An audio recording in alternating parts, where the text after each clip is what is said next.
Good evening, everybody. It's Valerie Ling. I've just got off a conference that was held in Western Australia, Perth. I am in Sydney, so it was online with 160, I believe, was the number of pastoral carers and teachers in the Catholic education system in Western Australia. And I was pretty impressed that they have actually been online in a conference for the whole day and still took the time and effort to make it for the last session. And my session was the last session for the conference. It was on burnout prevention, of course.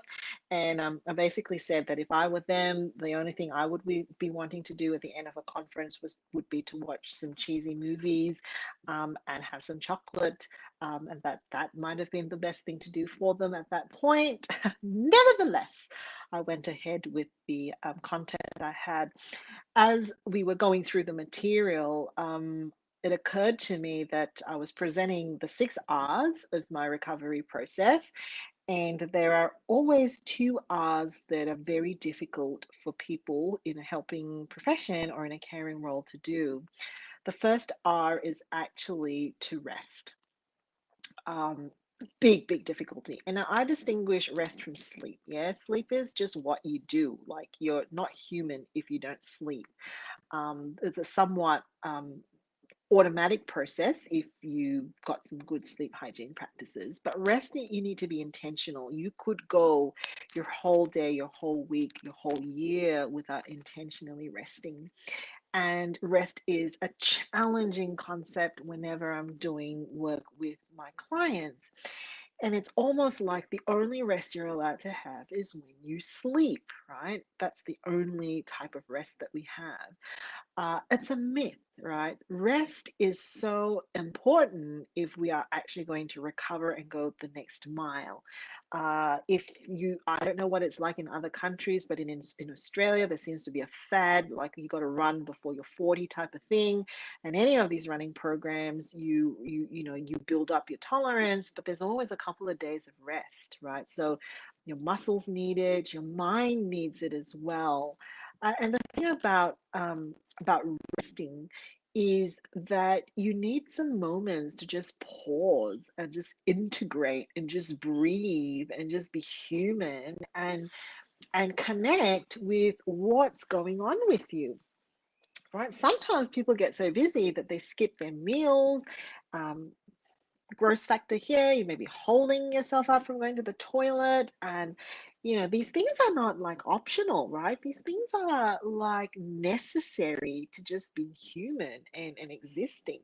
What more if we're actually having rest periods for recovery and pleasure and joy? Right, so rest is the difficult thing, and one of the biggest challenges that I can give to people in the domain of rest, other than, have you actually looked at your year ahead? This is why my posts have been saying this: look at your year ahead, right? A pandemic happened, but that your human needs did not stop.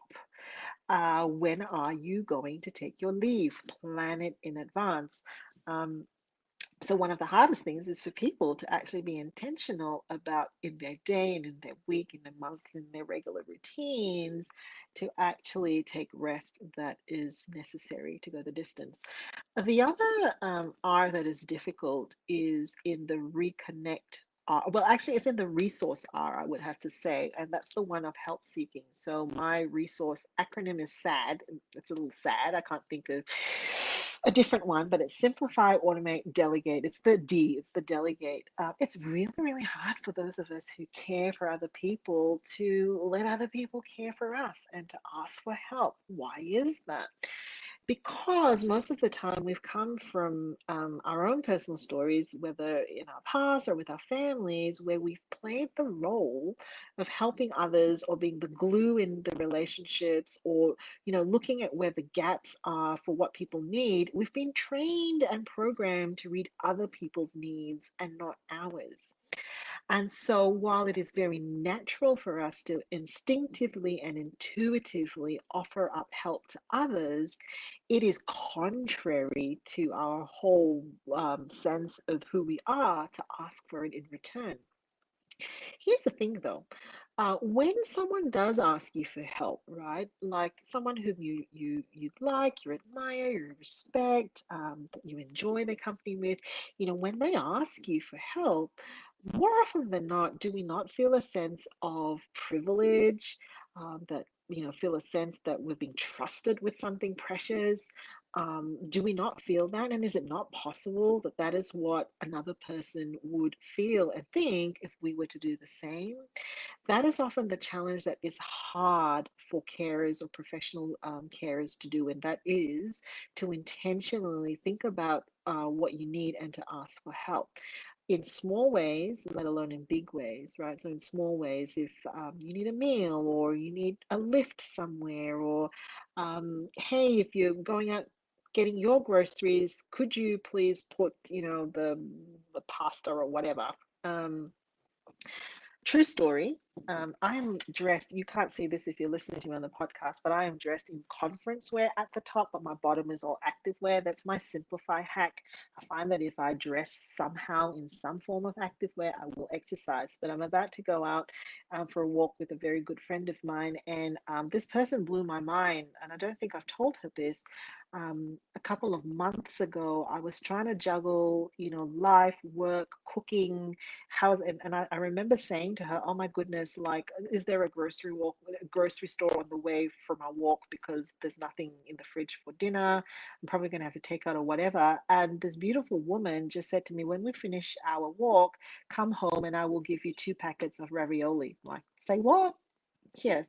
And not only did she give me 2 packets of ravioli, she gave me the sauce to go with it from her pantry. From her pantry. Mind blown. This is possible? Did not know that you could do this. You could shop in someone else's pantry. So, help seeking behavior or delegating or asking for assistance is the other thing that we very often struggle with. What's it like for you? I'd love to hear what it's like for you. Times for me to have dinner and then go for my walk.